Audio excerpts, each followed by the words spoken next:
Alors, bienvenue à cette seconde partie.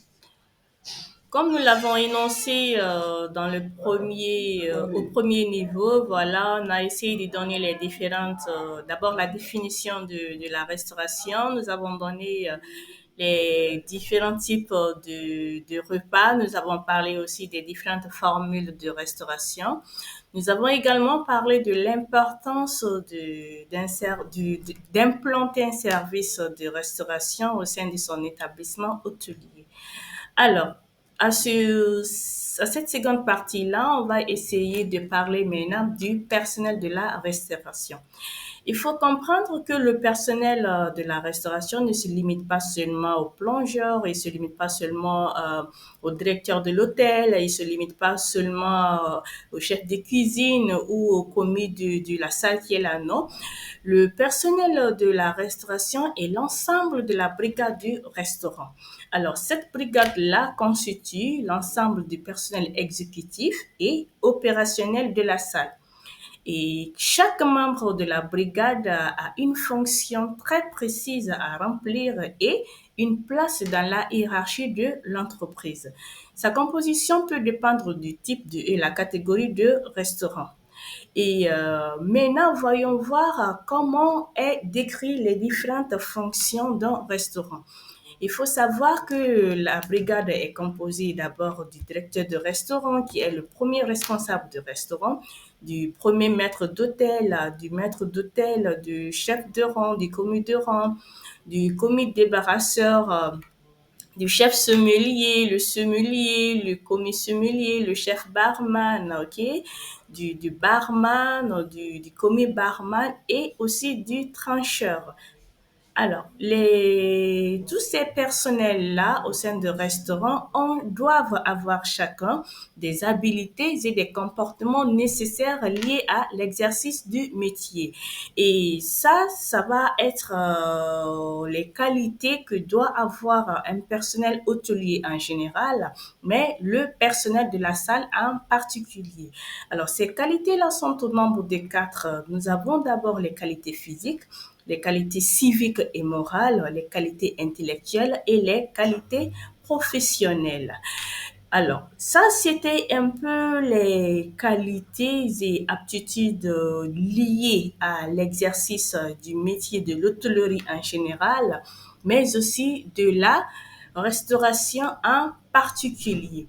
Alors, il faut savoir que tout personnel œuvrant au sein de la domaine, excusez-moi, du domaine de restauration doit forcément se familiariser avec les différentes méthodes d'application hygiénique. Alors, ces méthodes d'application hygiénique sont combinées à 5 niveaux. Le premier niveau est la main-d'œuvre, le second est le matériel, le troisième est le milieu, le quatrième niveau est axé sur la matière d'œuvre et le dernier niveau est au niveau de la méthode d'application. Alors, comment est-ce que se trouve organisé un service au sein d'un restaurant?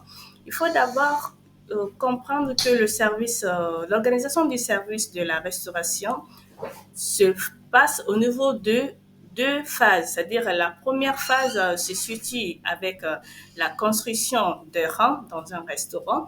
La seconde phase aussi est liée au niveau de la construction des carrés dans le même restaurant. Et ces rangs et carrés doivent être implantés avec des locaux, du linge, du matériel et aussi du mobilier du restaurant. Alors, pour ce qui est les locaux du restaurant, nous avons plusieurs locaux que l'on peut retrouver au sein d'un restaurant. Alors, le premier local à ce niveau-là est le local destiné aux clients. Il y a aussi un local destiné au service et un autre local qui est destiné au personnel. Alors, pour ce qui concerne, comme on appelle, les mobiliers, nous avons également des mobiliers destinés aux clients, dont on peut citer les tables, les sièges, les mobiliers destinés aux services comme la console, le guéridon, les voitures, le chariot. Nous avons également les différents types de linge que l'on peut rencontrer au restaurant. Là, on peut citer le molleton, la nappe, la napperande, la serviette, le lito, le torchon. Et également, on peut trouver aussi des essuie verts, des chiffons, mais aussi des lavettes.